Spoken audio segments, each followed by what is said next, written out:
ನಮಸ್ತೆ ಸ್ನೇಹಿತರೆ. ಸ್ವಲ್ಪ ಇಡ್ಲಿ ಹಿಟ್ಟು ಉಳಿದಿತ್ತು. ಅದರಿಂದ ಒಂದು ಹೆಲ್ತಿಯಾದ ಬ್ರೇಕ್‌ಫಾಸ್ಟ್‌ನ ಯಾವ ಥರ ಮಾಡೋದು ಅಂತ ತೋರಿಸ್ತಾ ಇದ್ದೀನಿ. ಒಂದು ಮಿಕ್ಸರ್ ಜಾರ್‌ನ ತೊಗೊಂಡು ಅದಕ್ಕೆ ಏನು ಸ್ವಲ್ಪ ಉಳಿದಿತ್ತು, ಒಂದು ಬೌಲ್ ಆಗೋವಷ್ಟು ಇಡ್ಲಿ ಹಿಟ್ಟು ಉಳಿದಿತ್ತು, ಅದನ್ನು ಹಾಕ್ಕೊಂಡಿದ್ದೀನಿ. ಅದಕ್ಕೆ ನಮಗೆ ಎಷ್ಟು ಬೇಕೋ ಅಷ್ಟನ್ನು ನಾನು ರಾಗಿ ಮಾಲ್ಟ್ ಹಿಟ್ಟನ್ನ ಹಾಕ್ಕೊಳ್ತಾ ಇದ್ದೀನಿ. ನಾನಿಲ್ಲಿ 8ರಿಂದ 10 ಸ್ಪೂನಷ್ಟು ತೊಗೊಂಡಿದ್ದೀನಿ. ಅದಕ್ಕೆ ಎಷ್ಟು ನೀರು ಬೇಕೋ ಅಷ್ಟು ನೀರು ಹಾಕ್ಕೊಂಡು ನುಣ್ಣಗೆ ರುಬ್ಕೋಬೇಕು.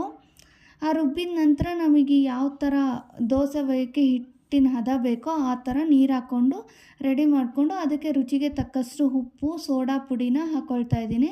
ಅದನ್ನು ಹಾಕಿ ಚೆನ್ನಾಗಿ ಮಿಕ್ಸ್ ಮಾಡಿ, ಈಗ ಹಂಚು ಕಾದಿದೆ. ಕಾದ ನಂತರ ನಾವು ಯಾವ ಥರ ದೋಸೆ ಹೊಯ್ಕೊಳ್ತೀವೋ ಅದೇ ಥರ ದೋಸೆನ ಹೊಯ್ತಾ ಇದ್ದೀನಿ. ತುಂಬ ಚೆನ್ನಾಗಿ ಬರುತ್ತೆ, ಟೇಸ್ಟಿಯಾಗಿ ಕೂಡ ತುಂಬಾ ಇರುತ್ತೆ. ವೆಯ್ಟ್ ಲಾಸ್ ಮಾಡೋರಿಗೆ ಒಂದು ಒಳ್ಳೆ ಬ್ರೇಕ್‌ಫಾಸ್ಟ್ ಅಂತಂದೇ ಹೇಳ್ಬೋದು. ತುಂಬಾ ಟೇಸ್ಟಿಯಾಗಿ ಇರುತ್ತೆ, ಹಾಗೆ ಹೆಲ್ತಿ ಕೂಡ ಒಳ್ಳೆಯದು. Thank you for